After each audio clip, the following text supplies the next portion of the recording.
never know what markets are going to do. There's never been a time in my life when I know what markets are going to do over a long period of time. They're going to go up. But in terms of what's going to happen in a day or a week or a month or a year even, I've never felt that I knew it, and I've never felt that it was important. I will say that in 10 or 20 or 30 years, I think stocks will be a lot higher than they are now.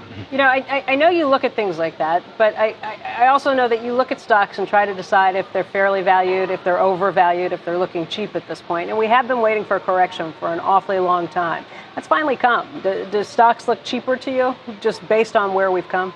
Well, anytime stocks go down, as far as I'm concerned, I like it because I'm a net buyer of stocks. I've been buying stocks ever since I was 11 years old. So when stocks go down, it's good news. Just like when hamburgers go down, it's good news, or Coca-Cola goes down, it's good news in terms of anything I buy.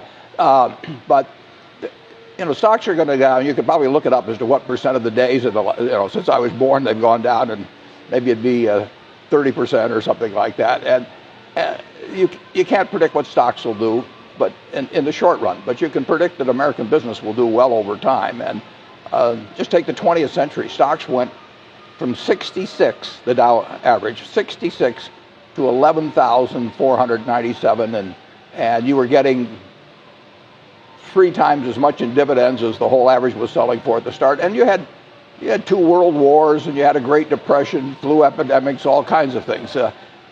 American business will do fine over time, and if you own a piece of it, and if you don't beat yourself, the only person that can cause you to get a bad result in stocks is yourself.